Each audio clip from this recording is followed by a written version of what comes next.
just wanted to sit down today and talk about my experience so far with prolonged exposure therapy.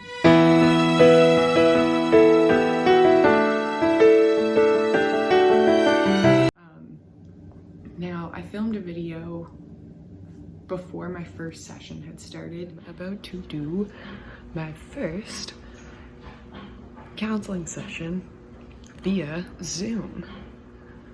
So I self-referred myself to Nova Scotia Mental Health last year in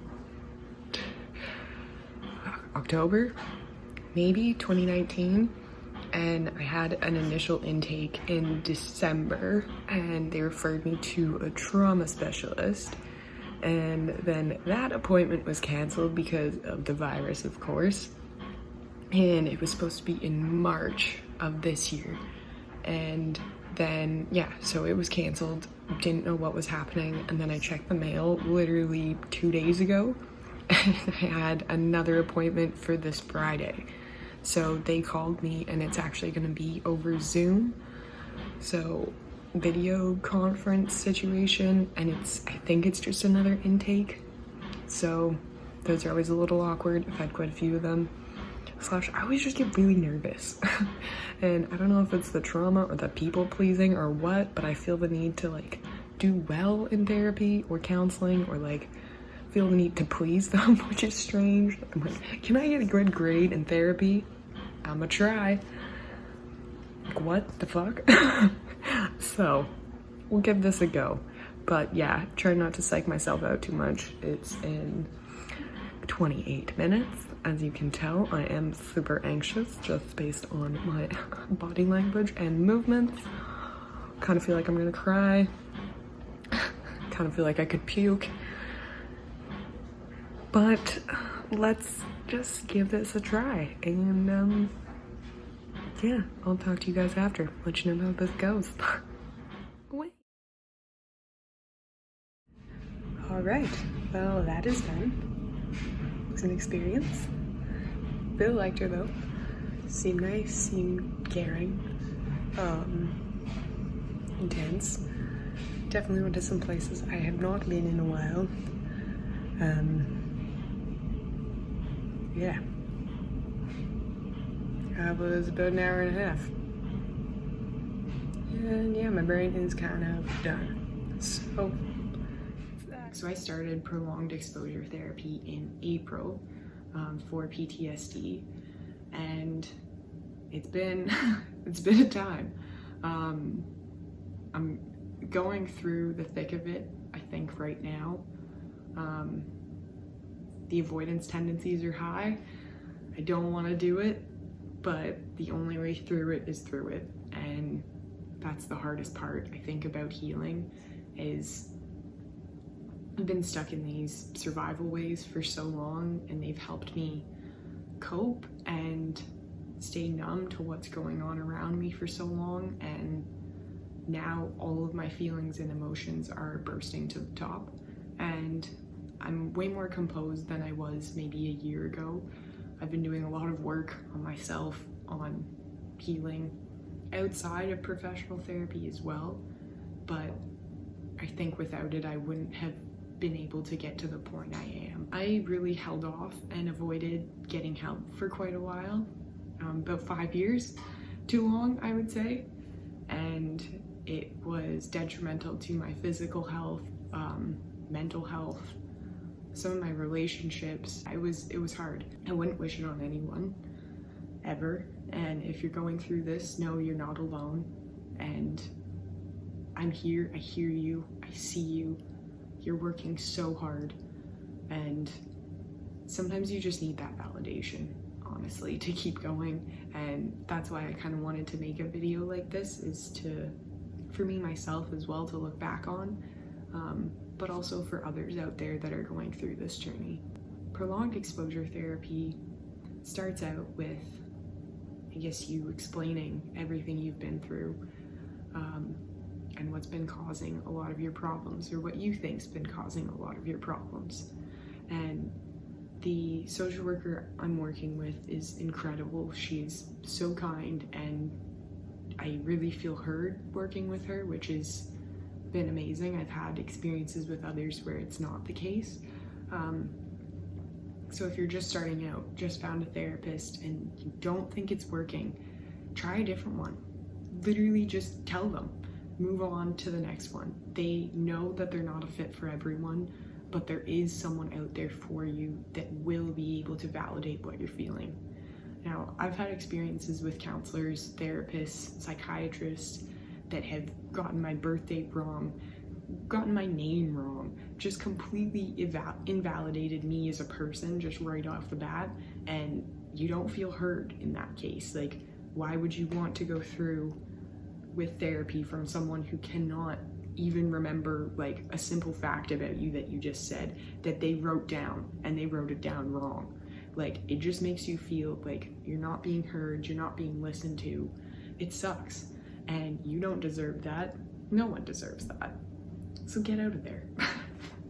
Yeah, this social worker has been incredible. I feel really lucky to have found her and to have been set up with her as my counselor for this. So right now we're meeting once a week, and it's an 1.5-hour session where we go over my homework for the last week, which is my in-person exposure as well as listening to my imaginal exposure. And the imaginal piece is done throughout the regular therapy session, and it's me discussing the traumatic event in great detail as many times as I can in that time frame. Sometimes it's only a couple times, but it really matters how much detail you're going into and just going through the feelings, where you were, how you felt in that moment, and really visualizing. And it's horrible. It sucks. Like, yeah, I am not having a good time, but it is helping, and I can tell that it is. Like, I'm finally seeing improvements in myself that are making me feel hopeful for this. I'm able to think through my reactions a bit more clear. I'm able to take time to reflect, which has been a big thing. If I react a bit too fast, I kind of only takes me 30 seconds to a minute to be like, okay, Erika, sit down, and just kind of realize where I'm at. I'm safe. I'm not in that position anymore. And it's been a big mental game for sure.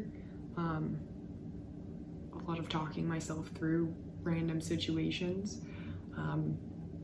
Right now I'm currently trying to walk every day around the block, which for a lot of people would not be a bad thing or stress them out at all, but it makes me feel like I'm going to die, and it makes me feel like I'm going to be attacked. So that has been a struggle for me, but I have been doing it. And the part of the exposure is to work through the peak of your distress. So you get yourself into a level of distress where you're really uncomfortable. You want to get out of that situation, but then you work through that feeling, you talk yourself through. You're not unsafe. I'm walking down the street, there's people around, it's daytime, I'm sober, I have my phone, like the list goes on, and I just talk myself through these little parts, and you work through the distress to come to the other side, and then eventually it won't be as bad. That's the hope. It's called habituation, yes. Takes around a couple months, couple weeks, but really the faster it goes is based on how much you actually do it. So I was struggling to do it, and I wasn't really. I was skipping days, I was avoiding it to the point where I was just making myself extremely anxious because I wasn't doing it. And then by the time I did it, I was just crying. I was just upset because I had put myself into such a state before it even started. And now I'm really trying to bite the frog, as they say, bite the bullet. It's a few different things. Just get the thing done. It's making me anxious. Get it done right off the bat, I guess. So I've been trying to listen to my exposure in the morning, kind of as I have my coffee. Some people probably wouldn't think that's the best idea, but the longer I leave it, the worse it gets. So I find it's nice to just get it done. And then I usually go into just stretching and a workout and then go for a walk. And that's part of my exposure. It kind of just keeps me in this, okay, keep going. Yeah, and the days that I get those things done right off the bat are when I'm way more productive. Like I did that this morning and now I'm filming a video.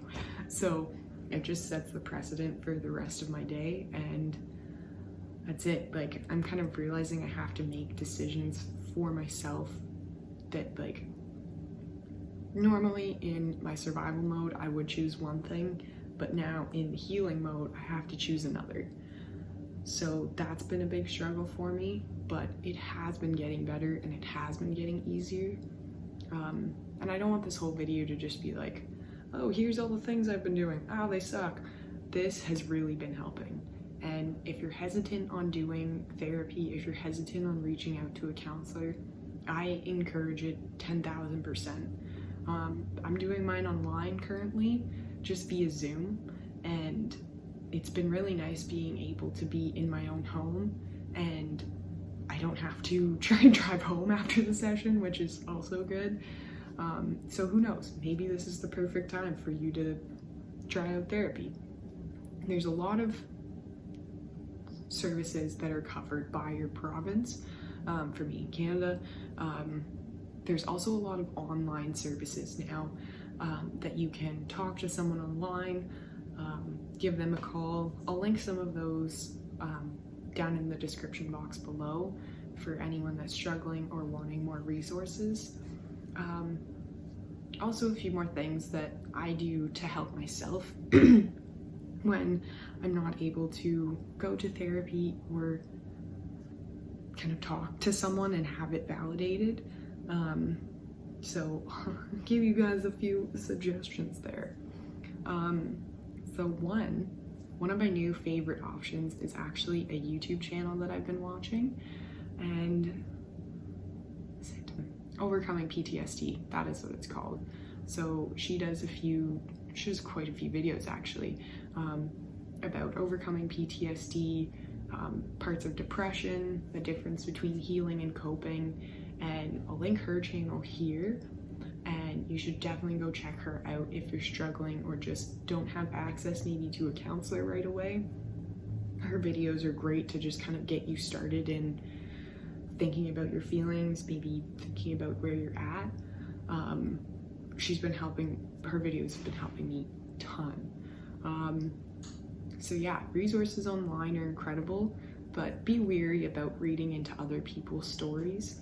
I know it's hard, and I know that's your urge. I've definitely been there, and I've been stuck in that state, but it's not going to help you heal or move forward in any way to read the horrible things that other people have gone through. Right now, what we need to do is work on ourselves and make sure we're okay, which is easier said than done for sure. But take that time for yourself and don't put that on your heart. You don't need that. You've been through enough. You don't need to put another story into your heart like that. So yeah, focus on you. If you love sitting out in the sun, try and do that once a day. Like, even if it's just on your step outside, like, let's talk about things that you can do from your own home that might actually help. For me, some of the things that have really been helping are practicing gratitude daily. So each day I try and think of a few things that I'm thankful for, and I actually write them down. So I have a little sheet that is just like a numbered gratitude I'm thankful for in each day of the month, and each day I try and think of something that I'm grateful for. And in those moments when you feel like shit, you're gonna struggle to come up with that, but it will pull you a bit more out of that. And for me, I find it really helps just to really think about what I'm grateful for, who I'm grateful for, the things I have around me. Not the things, but like, I am safe, I am secure, I have a roof over my head right now, I am filming this video, I have some food in my cupboard, like I am okay. And reminding myself of that makes me feel way better throughout the day. And another thing that has been helping has been planning out intentions. So just writing what your intentions are for the day. Do you want to be more present? Do you want to like work on yourself a bit today? Are you trying to be there for someone else? Like, what are your intentions when you are getting up? Your intentions for the day can also be a really positive thing.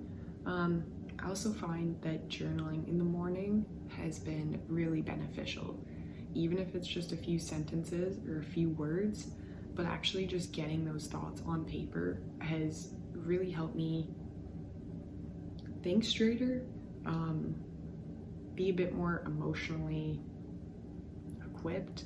I'm less overreactive. I can kind of see what I'm working with through the day, and I can return back to that when I start getting overwhelmed, because I do struggle with anxiety quite a bit, so I rely heavily on lists right now, but I'm working through that. But that's okay. That helps me heal, and I feel better when I'm keeping track of this, so that's what I'm doing. Another thing that's been helping a lot is keeping track of my self-care habits. So mental illness is, it's no easy thing, and I think a lot of people know that, but I think you don't really realize how much it affects until you're in it. So simple things like taking care of your health, brushing your teeth 2 times a day, showering, these are all things that I have struggled with in the past and still sometimes struggle with. Feeding myself, just your daily basic needs as a human seem quite impossible when you are going through this. And every day is different. Some days I have great days, some days I don't. But it's important to be aware that there are still those bad days, and not every day is going to be perfect. But if you can do one thing every day that makes you feel like you're moving forward, it'll help a ton. Another thing, reaching out. Easier said than done. I struggle with this a lot. My inherent nature is to isolate myself when I'm struggling and completely go inside myself, basically. I don't talk, I don't express it, I don't reach out to people, and then as soon as someone asks what's going on, I'm just like, yeah, not good, not great, like, just no. So I'm trying to work through that in a bit more of a positive way. So reaching out to people is really beneficial for your health. Most likely, if you are friends with that person and you care about them enough to reach out, or if you feel comfortable enough to reach out to them, they are probably going to be really happy you chose to reach out, and they'll probably love to have a conversation with you. And if they don't, they'll probably tell you. And that's what I'm learning, is that we have to say no to things we don't want to do, so people actually know what we do want to do. Moving forward. Another thing, I guess, would be working on meditation. That's a tough one. Mindfulness and meditation like that does not work when you have PTSD. Doesn't. Like, your mind just goes to every other thought in your head. So I find that guided meditations seem to work the best for me. So I have an app on my phone, I'll link it below, and I try and use this as much as I can. I was up to daily, but it has taken a bit of a step back, but I'm trying to come back to the daily meditation.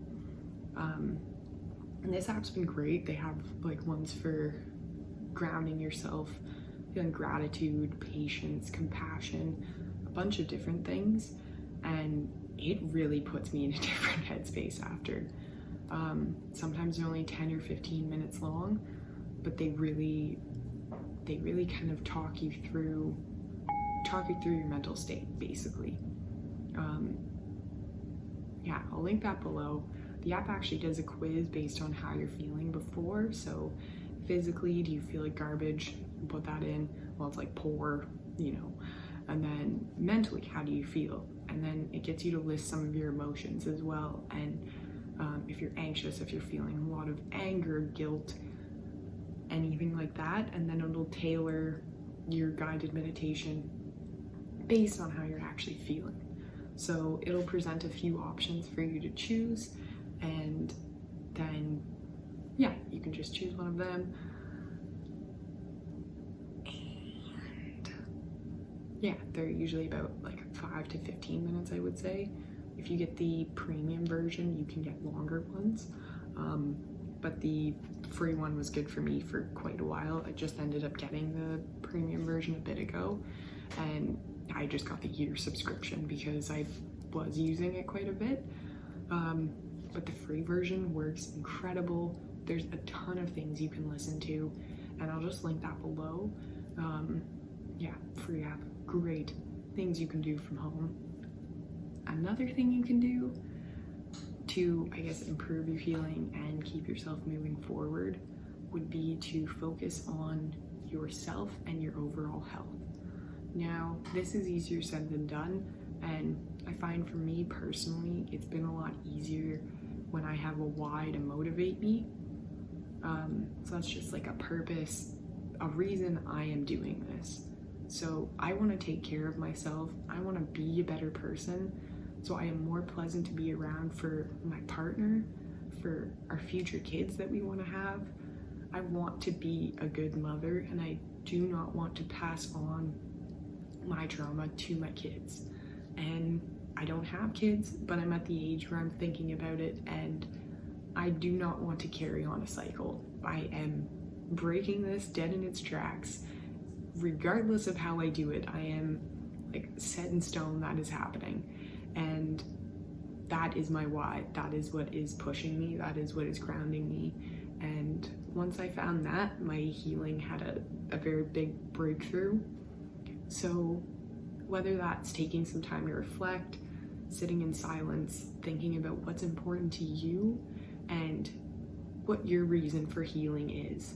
It doesn't have to be about you. It can be to better the life of those around you. If you want to be a better person, if you want to just feel joy. Like, I didn't know I could feel joy, and I am like feeling bits and pieces of it, and it's incredible. Like, if you are at that point, I hope that you find the space, or I hope that I hope you feel the interest in life. I hope that that comes back for you, because I've been to the point where you don't have it, and it's so fucking hard. I'm sorry, but it's true. Like, it's so hard to live your life when you don't have an interest in the future. I didn't want to live to my 16th birthday. I was pretty adamant at one point in my life that I wasn't going to live to my 16th birthday. I'm now 24 and I'm planning to have kids. I'm thinking about my future. I want a future, and it's been emotional. It's been kind of surreal, and it's been a journey in itself. And I hope that me being vulnerable about this and opening up about my experience can help someone else get the help they need and gives them a chance to feel interest in life again. I'm sending all my love into the world. I'm gonna link a few things down in the description, a few ways that you can manage some of your symptoms while waiting for help, a few resources you can access right away, and I'm gonna put some peaceful songs down in there too, because we all need those. And I'm also gonna link the Overcoming PTSD YouTube channel as well. So if you have a chance or feel an interest in looking at that, she is incredible. Her and her partner are just great and can provide a lot of advice. Yeah, this probably isn't the first video in this series, but I am hoping to continue this track of reflecting on my emotions and sharing these experiences with you in the hopes that they help someone else. And I think that's what this YouTube channel is going to be. I hope you can. I hope you can find a few moments of peace throughout all the craziness. Thank you so much for watching, and I will hopefully have a few more videos like this to come.